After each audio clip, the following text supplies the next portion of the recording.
Gentlemen, please join me in welcoming Mr. Masaya Ueno.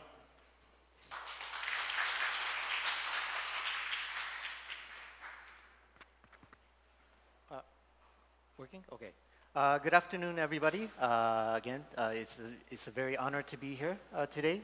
My name is Masaya Ueno. First of all, I'd like to thank the Ministry of Culture, Deputy Minister, for inviting me to speak to your distinguished guests and also the people of Taiwan.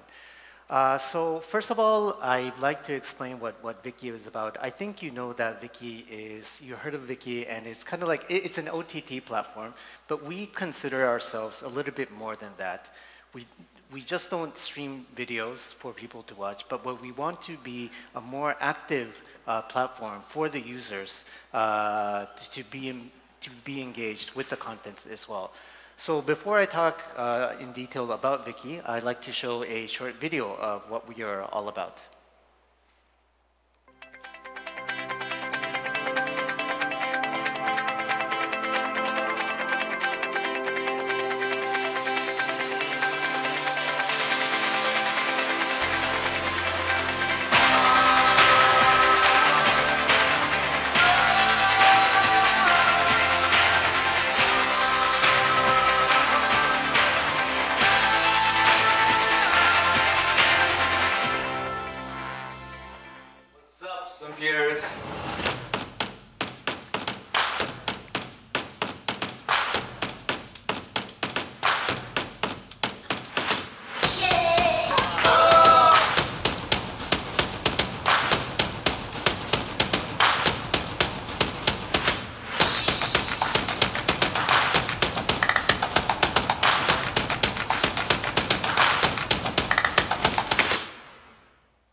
Okay, so before I talk about Viki, I just want to explain about our parent company called Rakuten. I think people in Taiwan, you have heard about it.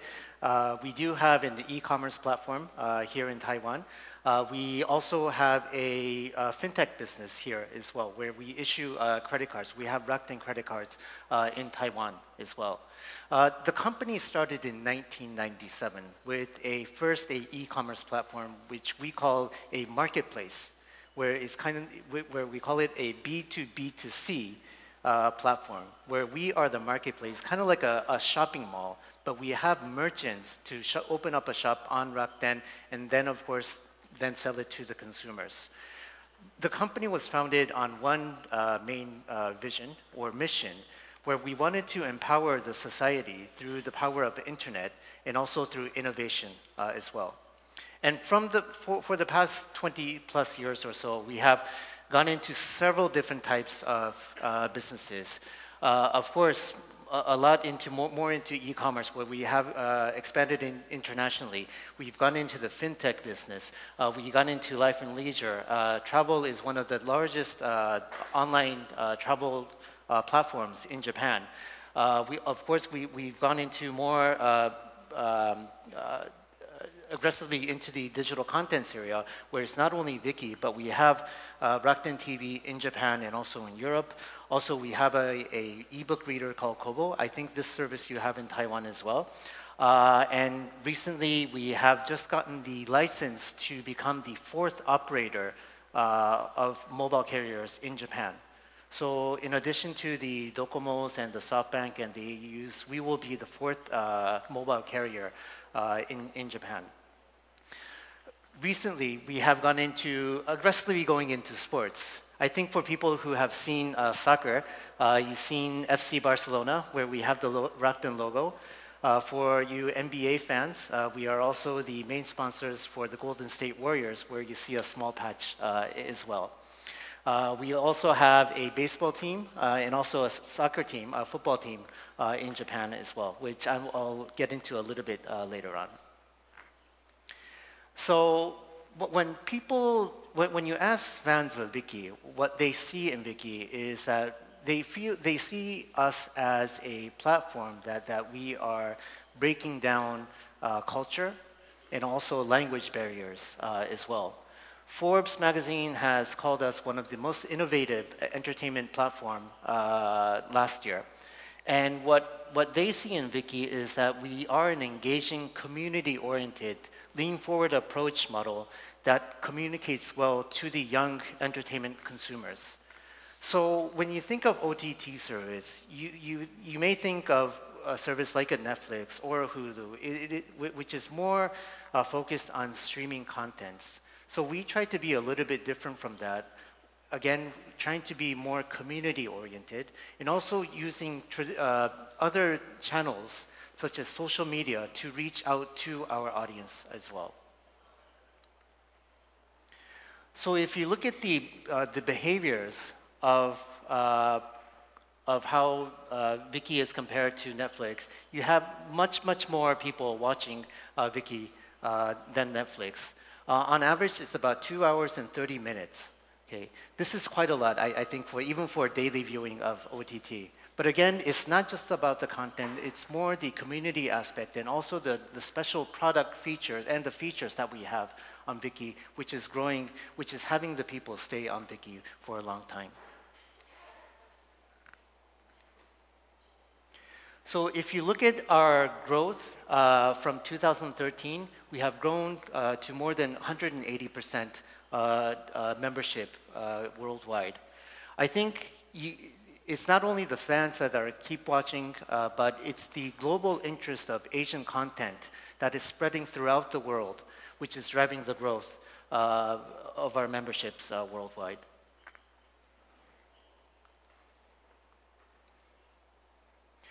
So just as a recap, what Viki is about. First, again, it's about the videos where we are streaming Asian content, K-dramas and Chinese dramas right now in particular, but again, we also have Taiwanese and Japanese dramas as well.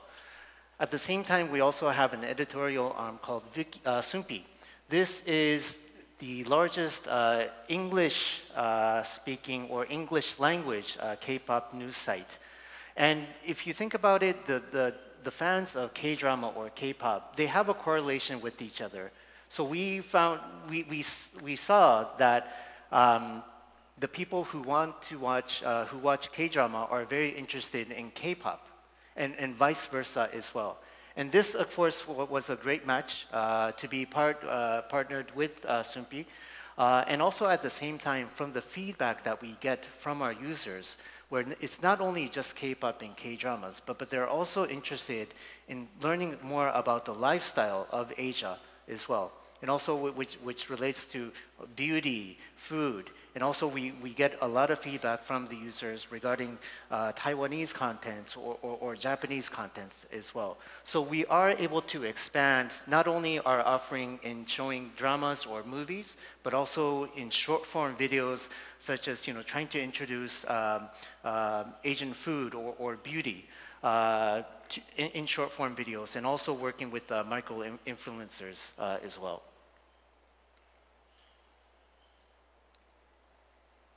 So this is kind of like the ecosystem that we have created for our Viki platform. So again, the main features are going to be for Viki and Sumpi, but at the same time, the feedback that we get from our users, for example, they are interested in these kind of stories. They love this actor or actress, or even the writers as well.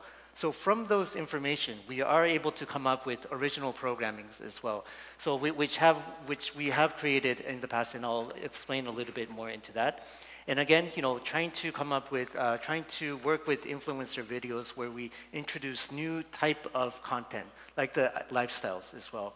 And this is going to be a great opportunity for also brands to come in, where we can get the brands to create videos and showcase it on Viki. And of course, this will be advertising revenue for us as well. Sports is something very new that we are still trying to experiment. Still very exploratory, but for the soccer fans, you might recognize this face, Andres Iniesta, who used to be the captain of the Spanish football team, national team, and also for FC Barcelona. He is now playing for our soccer team in Japan.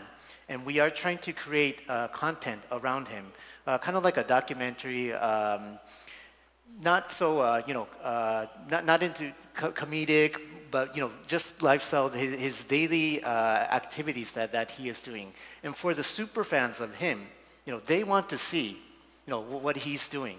Japan is a very, very far place compared to, compared to when he was in Asia, in Europe. So they want to see what he is doing as well. But again, we have the platform to, of course, showcase the videos, but at the same time also have the fans to engage with each other, to see and talk about Iniesta on our platform as well. Social media is also a very important key for us. As you can see here, we have more than 28 million followers on our social media platforms. The great thing about these fans is that not only we are the ones who are communicating or expanding the content offering, but they are kind of like micro-influencers as well.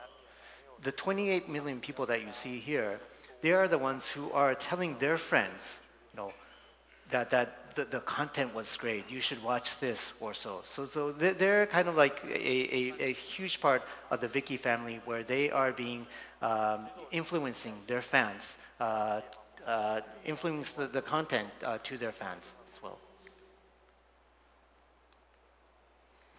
So I'd like to talk a little bit more about our main base of fans. We have 80% of our viewers are female. And of that 80%, 85% are millennials and Gen Z women. The content that they love right now are more romantic comedy, romantic comedy, and not so hard or hardcore content like violence or action thrillers or so. They're more into the romantic, soft, I guess you can say a soft topic contents. But as you can see here, they're very passionately connected to the contents. From the information that we see, we have a much higher attention span than Netflix, than Facebook. The social engagement is 4 times bigger than our competitors. The fans, they come to Viki 45 times a month. And if you look at Quantcast, how Quantcast categorizes, they are called fanatics. But again, it's not just only about the contents, but it's also about the product features that we give to our viewers. So if you look at our global audience, again, 80% is female, and 85% are millennials and Gen Zs. But if you look at how our audience is spread out, we have, I think, a good mix. Right now, Americas is North and South America. We do have about maybe 13 million users or so. Also in Asia, particularly in Southeast Asia, where we have the most viewers. And our global reach in terms of registered users and also the social media reach, we get more than 40 million reach, and also in 190 countries as well. So just to give you more about the contents that we have. Mainly right now is Asian TVs and movies. We have more than 2,040 shows on board. The majority of them are romance, comedy, and variety shows. Thrillers and horror, we are not showing that much. Again, it's catered more for the male audience, which we are trying to get in a little bit more. The contents that we have are mainly from Korea, China, Taiwan, and Japan. It's more of an Asian content. Also, how we monetize our business, basically it's going to be through a subscription service and also a advertisement service. So we have a premium subscription plan called Viki Pass. This is basically offered to fans throughout the world.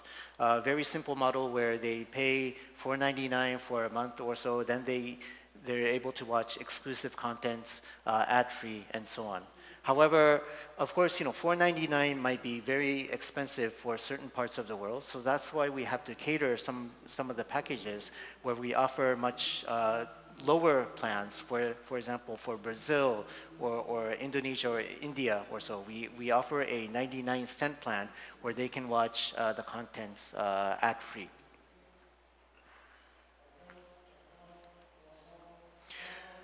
We do have Taiwanese shows, more than 60 or so, and the top genres are romantic, comedy.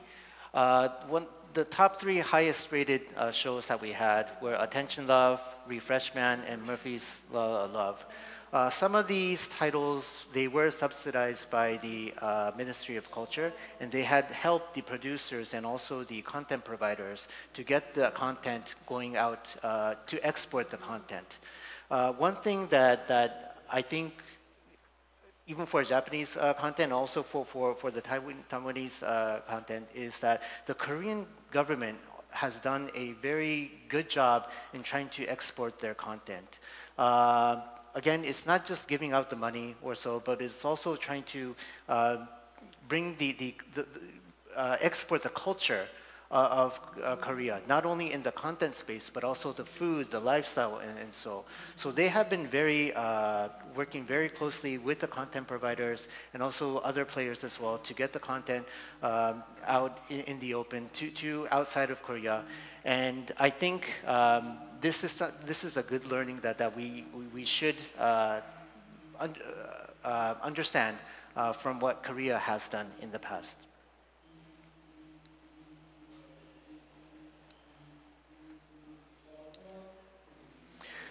Some of the interesting things that we have done recently is coming up with original contents.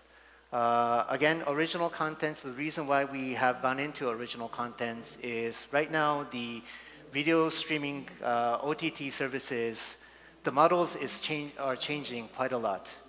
So back in 2013, when Rakuten acquired Viki, it was more of just an OTT service. We would buy the contents from the content providers and just showcase it. However, with Netflix coming in, with Amazon coming in, they are getting into more original contents. They want the IPs as well. So we are trying to come up with more contents, original contents. One of the dramas that we have created back in 2016 was Drama World. This received the most popular foreign drama at the Seoul International Drama Awards back in 2016. The very exciting thing that we are doing right now is working with the creators of The Walking Dead.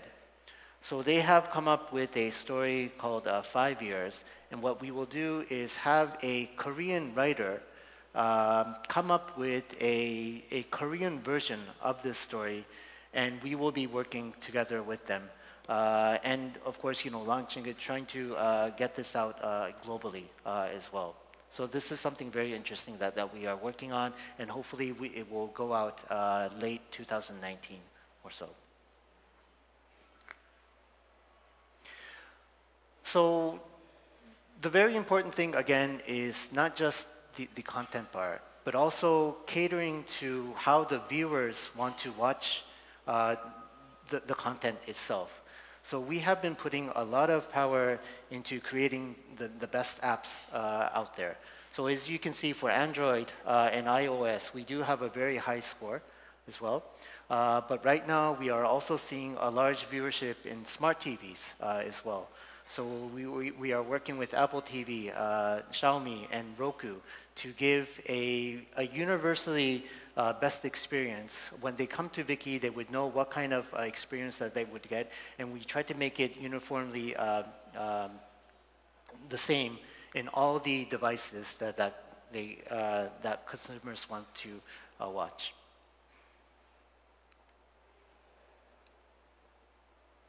So the engagement part is also very important to us again. So it's not just about the content offering, but also about the engagement, how the fans want to interact on Viki. So these are some of the few offerings that we have. For example, people are allowed to, they're able to put in timed comments. So it's kind of like watching together with fans throughout the world and share comments in real time. There is a product called Learn Mode where the viewers can learn Asian languages, Korean and Chinese, while they are watching their favorite shows. So for example, it's not just subtitling, but also if you click on a word, you can put it in your list on the words that you want to remember.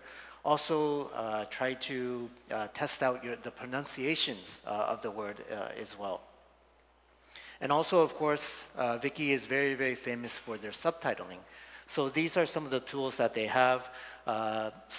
This is a very extraordinary community that Viki has. Most of the subtitles that you see on Viki is created by volunteers.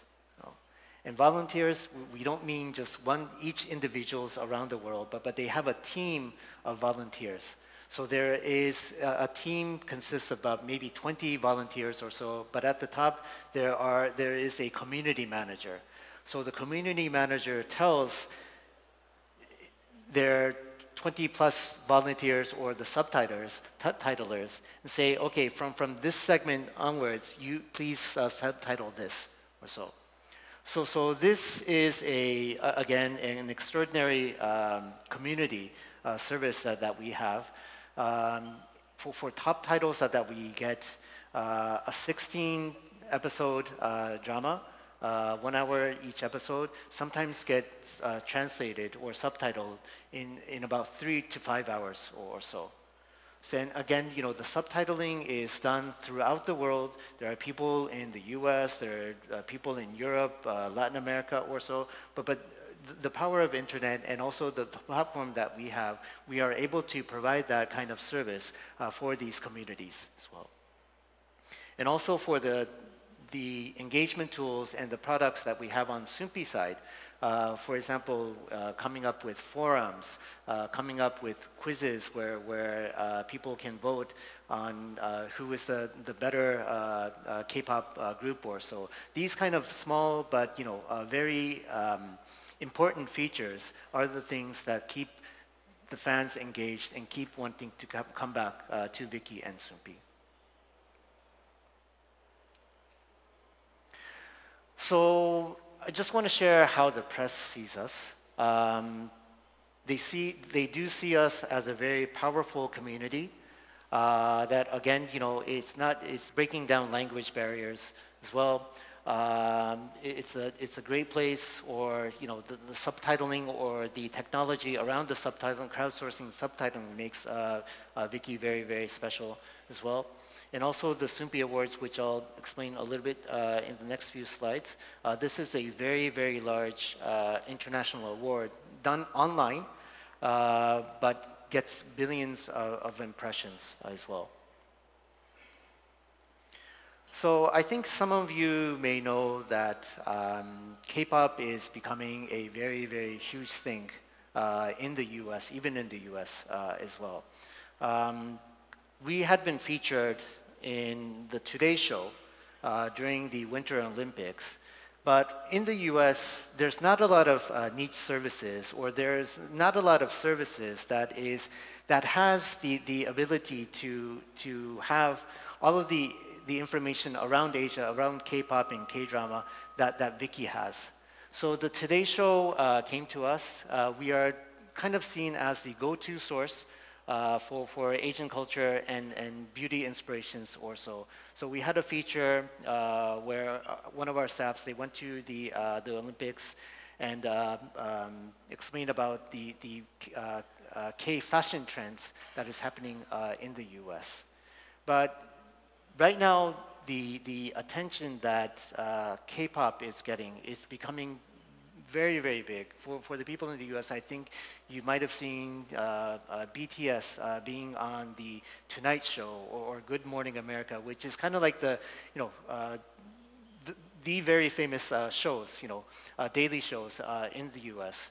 I was talking to the producers of the American Music Award, which hosted BTS. They got an award for social awards or something. But they were telling me that they haven't seen anything like this since the Beatles came to the US. So this is something very big. I think the trends will continue going forward. Again, just about for the Sumpi Awards, we have more than 1.8 billion impressions through social media, and we get 160 million votes or so. If you compare the total vote number compared to American Idol or so, I think we top it by a few, like 50 million or so. So this is quite a huge thing that we have. So again, for our content, it's not only about the content, but it's more seen as a fan engagement platform where we provide the best in product, where we get the fans engaged. Also, it's not only for the Asian contents or so. We are trying to experiment with other verticals, such as the sports or so.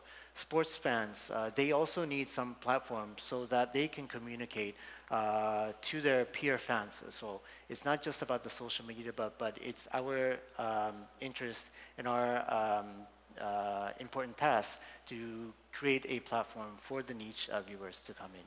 Okay. So this is it for Viki, and thank you for your attention. Thank you, Mr. Ueno. Please be seated.